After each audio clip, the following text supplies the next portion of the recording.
Here's where we need to focus in on. If you are an investor in property, you may never, ever be out of debt. And there's not a doggone thing wrong with it. And here's why.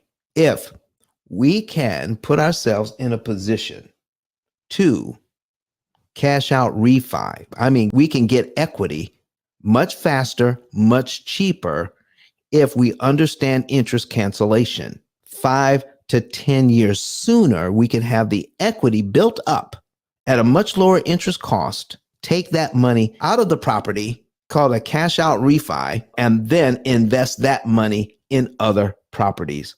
And you grow your portfolio. Listen to this. You grow your portfolio, your investment properties, you grow them using money that you're no longer paying the bank in interest. How powerful is that idea, Ms. Dawn? That is powerful, Don, because my property is all paid for. I do not owe a penny on it. So you're telling me I could take out an equity loan on that property and go invest in another property. It's going to be a buyer's market. They tell me soon, wait until, the prices come down and go invest in one of those properties that I've been eyeing. Is that what you're telling me, Don? Actually, I'm saying you should invest. And here's what I believe, okay? I believe buy real estate and wait. I don't believe in waiting to buy real estate. You can find a deal anywhere. Can I give you an example of that since you talked about it, Ms. Dawn? Go right ahead. All right. So let's just say I'm putting in a mortgage right now, okay? And it's an investment property, okay? $300,000, okay? And the interest rate is, my goodness, it's 6.25, 6.25, all right? It's a multifamily property, okay? Here's my payment on that, okay? $300,000, okay, at 6.25 is $1,847.15. Okay. It's a multifamily property, so I'm getting rents in. It could definitely pay for that. But I heard an investor the other day saying because of the times that we're in and because how he was leveraged, he wasn't paying 6%. He was paying a whopping 18%. 18% interest.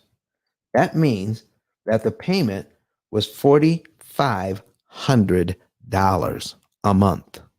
But if he is renting this out for $7,000 a month, what should he be looking at, Miss Dawn? How much the mortgage is and how much he's getting in rents? Or should he be looking at that 18% interest rate and get scared off? How much his return is on his investment, the interest. Okay. So if he is making this kind of money, is this a good investment, even if he's paying 18% interest? Absolutely. Absolutely, folks. So find a good deal. If it pencils out that you're making money, then it's a good deal. Don't let higher interest rates upset you. Well, now watch this. Watch this. We're going to get into this right now. And I need you to see something that if you didn't know how to read an amortization schedule, it would be awfully scary. All right. Now, remember, he's making about, what did I say, $7,000 on this, and it's costing about $4,500. Okay. So that's $2,500, about $2,500 a month that he's making on this property. $2,500 a month on this. And I need you to take a look at 18% interest, how much money is going to principal and how much is going to interest. Let me tell you what's going on here. At 18% interest, only $21.26 goes to principal. $4,500 goes to interest. But because of how he penciled it out, it's still making him $2,500 a month. But only $21.26 goes to principal, $4,500 goes to interest. Now, if you've been paying attention in this room, can somebody come to the stage who is not a moderator and tell me how we're going to turn this into a benefit where you're only paying $21 towards principal and $4,500 in interest? Can somebody come to the stage and say how this can be turned around? and you don't have to refinance it. Can anybody come up that's been to the room before that would love to kind of explain this? And I'll help you. I guarantee you I'll help you. If I can just get somebody else to say it besides me, raise your hand. Come to the stage. I'm going to tell it if nobody else does. But I would love for somebody else to explain why this is a benefit to only pay $21 towards principal and over $4,000 going to interest. Can anybody else explain this to me? Oh, come on. Mr. Lead Mechanic, how you doing, sir? Excellent. If you pay that $21 ahead of time, then the interest itself goes away. It can't be that easy.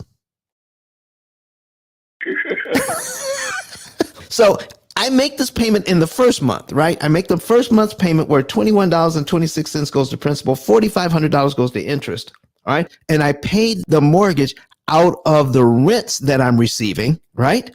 I have $2,500 left over. And you're saying out of my $2,500 that I just made, if I take $21.58 of that and prepay it, it's going to save me $4,499.68 in interest. Is that what you're trying to tell me, sir? That is correct. Because the interest based on the principal. I mean, the principal is no interest. Remember, folks, if you're new to this room, here's what you need to know. Interest costs you skip don't matter. It doesn't matter what the bank is looking for. What matters is what you actually pay. Listen, folks, I need you to take a look at cumulative principal if you can see it. After 1 year, we would pay this loan down by $277.25. In 1 year, if we follow what the bank is asking us to do, we would only pay this loan down by $277.25. And we might be lulled to sleep in that. Why? Because we're in a real estate deal that's making us $2,500 a month because of the rents we're receiving. But if I do it the bank's way, I will only pay this loan down by $277.25 and pay the bank $53,977.87 in interest. That is legal. To pay almost $54,000 out just to pay the loan down by $277.25. And I'm lulled to sleep because I'm making money on the deal. If you were to pay this $277 at one time on line 1, you'd be paid all the way down to line 12 in just 1 month.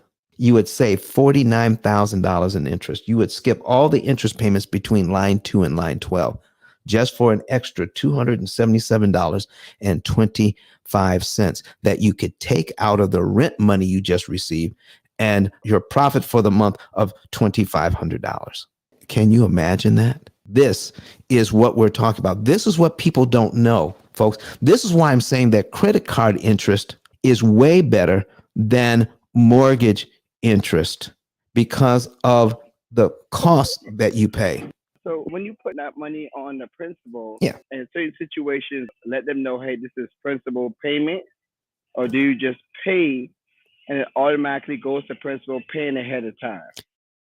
It depends. If you have an escrow account, meaning your taxes and insurance is part of your payment, then you have to let them know in the way that your bank wants to be notified. And some is just as easy as going online, and then there is a section on the website where it says, when you type money in here, this will apply it to principal. It says apply to principal only. Okay. So they make it that easy, some banks, but some of them, you have to call them and find out, how can I make a prepayment to this loan? And you will apply that money to principal in the month that I give it to you. They will tell you their rules, follow their rules. The same rules do not apply across all banks. Don't get fooled on that. Okay. Because I had a client pay an additional $40,000 on her mortgage. And what she did was she put it in the memo of the check, apply to principal only. Then she wrote out a note that said apply to principal only. She wrapped up the check in the note and sent it in. The bank promptly threw away the note and ignored the instruction on the check and put that money in her escrow account. Why? Because she didn't follow their rules. She got it switched over. It took 2 or 3 phone calls. All right. And it took some time out of her day, but she got that money applied to principal. But why? When all she had to do was follow the bank's rules and say, this is how this bank wants to be notified of a prepayment. And she could have found that out with a phone call and saved herself some time. But folks, that's what we're talking about. So if you're not escrowing, there's only one place that extra payment can go. It can only go to principal. It can only go to principal. It can't go anywhere else because you can't pay mortgages ahead of time. You can't get ahead on a mortgage. All right. So extra money goes to principal. That's just it. All right. If you want to make sure, always call the banking institution to make sure what you're doing is going to be accepted by them. And I advise this to all my clients. Make sure you know the rules. Never, ever assume you know the rules to a particular bank. Find out, and they'll tell you.